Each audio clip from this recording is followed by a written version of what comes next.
الحمد للہ وکفا وسلام علی عبادہ الذین اصطفیٰ اما بعد۔ معزز سامعین کرام، آج میں آپ کے سامنے یا لطیفوں کا ایک مجرب عمل ذکر کروں گا جو حل مشکلات اور قضاء حاجات کے لیے مؤثر، مجرب اور خاص عمل ہے۔ اس کا طریقہ یہ ہے کہ عشاء کی نماز کے بعد 2 رکعت نماز صلاۃ الحاجت پڑھے۔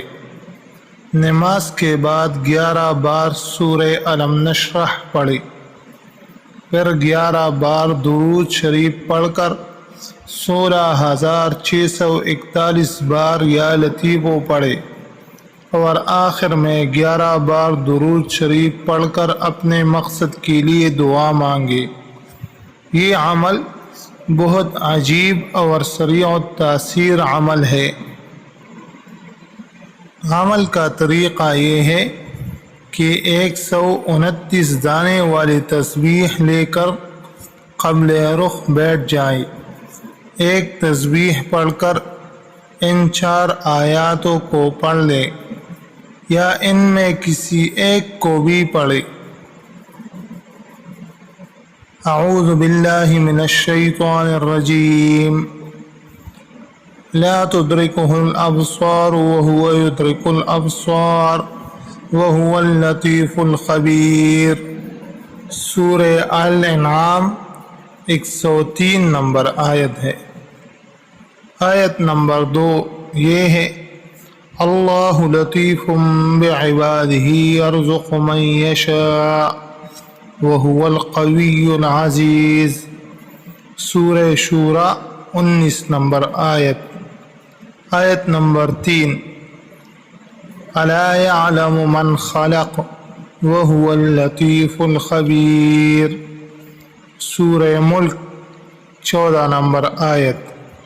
آیت نمبر 4، فلما دخلوا على يوسف آوى إليه أبويه وقال ادخلوا مصر إن شاء الله آمنين ورفع أبويه على العرش وخروا له سجدا وقال يا أبت هذا تأويل رؤياي من قبل قد جعلها ربي حقا وقد أحسن بي إذ أخرجني من السجن وجاء بكم من البدو من بعد أن نزغ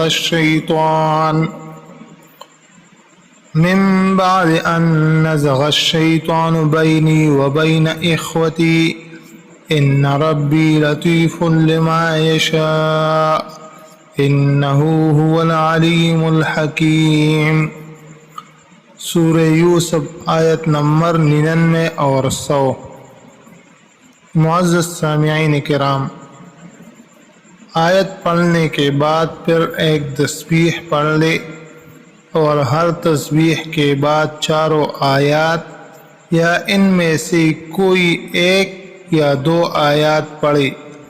یہ عمل 129 بار دہرائے، اس طرح کل عدد 16,641 پورا ہو جائے گا، یعنی 129 دانوں والی تسبیح 129 بار پڑھے۔ معزز سامعین کرام، درمیان میں جو آیات پڑھی جاتی ہے ان کی تفصیل یہ ہے کہ اگر کسی کو دشمن کی طرف سے تکلیف اور پریشانی ہو تو وہ ہر تسبیح کے بعد آیت نمبر 1 پڑھے۔ جو روزی کی تنگی اور مشکل کا شکار ہو وہ آیت نمبر 2 پڑھے۔ جو کسی مرتبے، مقام، عہدے یا درجے کا طلبگار ہو وہ آیت نمبر 3 پڑھے۔ جو قید و بند کی مصیبت میں مبتلا ہو وہ آیت نمبر 4 پڑھے، اور جسے چاروں طرح کی مشکلات درپیش ہو وہ چاروں آیات پڑھ لے۔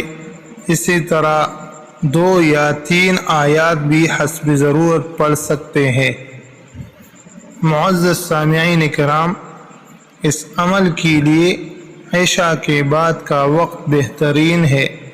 وضو اچھی طرح آداب و اہتمام سے کرے، عمل توجہ اور محبت کے ساتھ اللہ تعالیٰ کی رضا کے لیے ذکر اللہ کی نیت سے کرے اور تواضع اختیار کرے۔